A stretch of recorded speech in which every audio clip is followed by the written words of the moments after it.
Masjid Darul Taqwa di Bintango yang dibina pada tahun 1988 kini tampil dengan wajah baru setelah melalui proses naik taraf hasil usaha Kerajaan Sarawak. Proses renovasi ini merupakan sebahagian daripada inisiatif kerajaan untuk memajukan infrastruktur masjid di seluruh negeri bagi memberi keselesaan kepada penduduk setempat.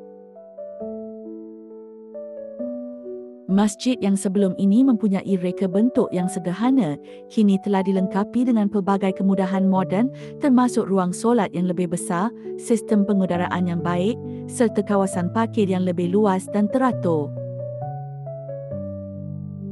Rekaan seni bina masjid juga memperlihatkan sentuhan tradisional tempatan yang digabungkan dengan elemen kontemporari, menjadikan ia satu simbol kemajuan dan kesatuan komuniti Muslim di Bintango.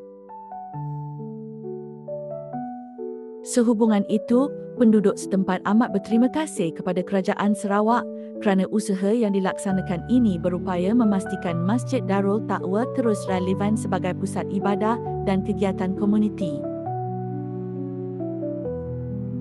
Menurut Setiausaha Jawatan Kuasa Pengurusan Masjid, Abang Masalus Abang Mansor, penambahbaikan ini amat penting bagi menampung keperluan jemaah yang semakin meningkat.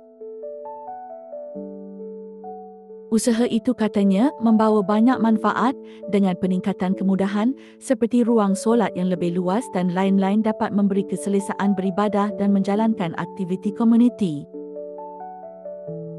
Secara tidak langsung, ia mampu menarik lebih ramai pengunjung dan menjadi pusat pembangunan rohani serta sosial dalam kalangan penduduk. Dengan keindahan seni bina moden yang menggabungkan elemen tradisional, masjid ini bukan sahaja simbol keimanan tetapi juga lambang perpaduan dan kesungguhan umat Islam dalam memartabatkan institusi agama di kawasan ini. Alhamdulillah, dengan rahmatnya, Masjid Darul Taqwa kini bersedia untuk terus menjadi tempat ibadah yang lebih selesa dan inspirasi untuk generasi akan datang.